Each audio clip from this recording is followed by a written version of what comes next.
ඉතින් ඔයාලත් ගෙදරට පොල් ගෙනාවට පස්සේ පොල් එලි ගහලා මේ ඉතුරු වෙන පොල් මුඩු වලට මොනවද කරන්නේ? විසික් කරලා දානවද? ආයේ එහෙම කරන්න එපා.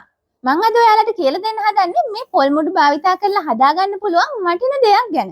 ඔයාලට මේක හදන්න අවශ්‍ය වෙන්නේ මේ වගේ ඉවත් කරන කන්ඩියුට් බට කෑල්ලක් සහ මේ විදිහට ප්ලාස්ටික් දැල් කෑල්ලක්. ඉතින් මේ දේවල් දෙක එකතු කරගත්තට පස්සේ කොහොමද අපි කරන්න කියලා බලමු. ඔයාලට කරන්න තියෙන්නේ අවශ්‍ය උසකට ගත්ත මේ දැල් කොටස මේ විදිහට රවුමක් විදිහට හැඩේ හදාගන්න එක. ඒ කියන්නේ කේබල් ටයි දාලා හිර කරගෙන රවුමක් හැඩයට හදාගන්න ඕනේ. ඉතින් මේක කරගන්න ලේසි ක්‍රමයක් මම ඔයාලට කියලා දෙන්නම්.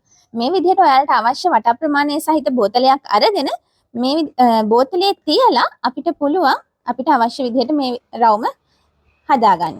ඒ හදාගත්තට පස්සේ අපිට පුළුවන් කේබල් ටයි දාලා හිර කරගන්න. මම ඔයාලට පෙන්නන්නම් මේ විදිහට රවුම් මම හදාගත්තට පස්සේ කේබල් ටයි කොටස් මේ විදිහට යොදාගෙන හිර කර ගැනීමක් කරනවා. ආකාරයට ඔයාලට පුළුවන් මේ කොටස දිගටම රවුම් ආකාරයට හදාගන්න.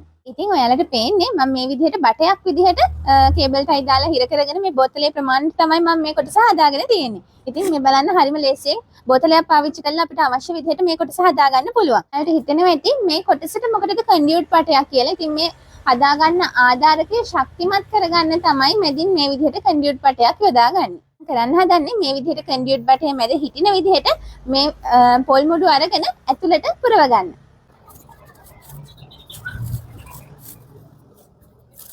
ඔයාලා මේ විදිහට පොල් මුඩු පුරව ගනිද්දී අපි මේ බටේ තුලට තියාගත්ත කන්ඩියුට් බටය මැදට හිටින විදිහට පොල් මුඩු පුරව ගන්නවා නම් වඩාත් හොඳයි. එතකොට ශක්තිමත්ව මේ දේ අපිට හදාගන්න පුළුවන්.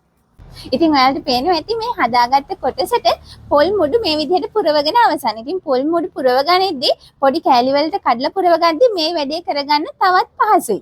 හදාගත්ත ආධාරකයට ලස්සන ප්ලාන්ට් එකක් arrange කරලම අපි බලමු. ඉතින් ඔයාලට පේනවා ඇති මේ විදිහට හදාගත්ත ආධාරකයට මම මේ විදිහේ මොන්ස්ටෙරා ඇඩල්සෝනි පැල 3ක් arrange කරගෙන තියෙනවා. ඔයාලට පේනවා ඇති හරි අපූර්වට මට තුන් පැත්තෙන් තරමක් මහත්තට හදාගත්ත ආධාරකයක් හින්දා තුන් පැත්තටම මම ප්ලාන්ට්ස් 3ක් මේ විදිහට යොදාගෙන තියෙනවා.